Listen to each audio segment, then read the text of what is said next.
The story of the Bible begins in a garden where God and humans live together. And the biblical authors want us to see this garden as a type of temple. The top is the most sacred place, the Holy of Holies, where God's presence is most intense. And that's where we find the tree of life.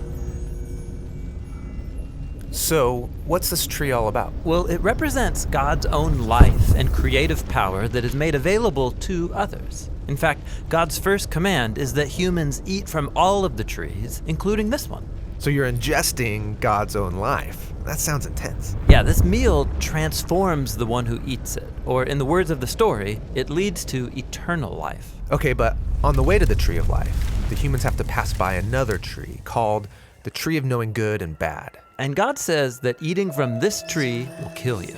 How does it do that? Well, it represents taking the authority to do what is good in your own eyes. And when humans do that, It leads to broken relationships, violence, and death. and so here's the thing. Both trees look beautiful, but one of them is a false tree of life. And the humans take from this false tree of life. And they're exiled from the garden for good. Which raises the question, can anyone ever get back to the tree of life? Well, later on in the story, we meet a man named Moses, and he encounters God in a desert tree on top of a mountain. Oh, you mean the burning bush, where Moses is told that he's standing on holy ground. Yeah, it's a plant on a mountain radiating with God's life and power, just like the tree of life. And God tells Moses, bring your people up to this mountain so we can form a partnership. And this partnership will force them to make a choice. Will they follow gods of their own making, or receive life from the true God?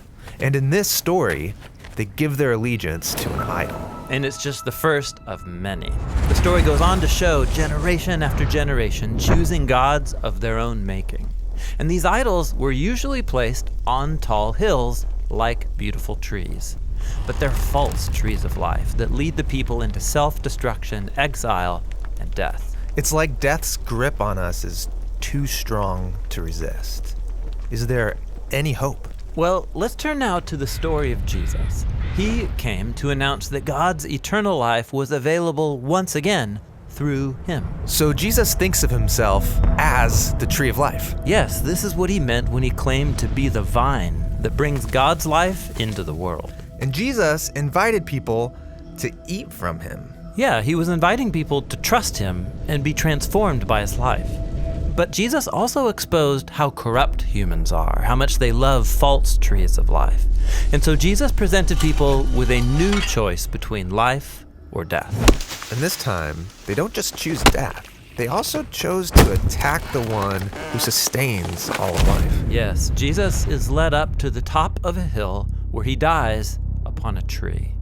The cross is the sad and violent result of humanity's desire to do what is good in our own eyes. The tree of life has been overcome by the power of death. Well, it seemed that way.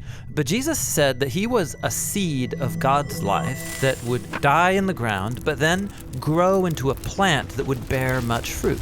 So to defeat death, Jesus went through it. And now, this new tree of life stands before us all. We can eat from it, but it will mean passing through death like Jesus, allowing our old way of being human to die. So that a new humanity can grow in its place. Yes, Jesus said he is the vine and we are his branches. So not only do you eat from this tree, you're invited to become a part of it, helping produce its fruit so that his life and love can spread through us to others. And so the story of the Bible ends in a new garden, which is also a kind of temple, with the tree of life at its center, providing healing and life forever to all who choose to eat from it.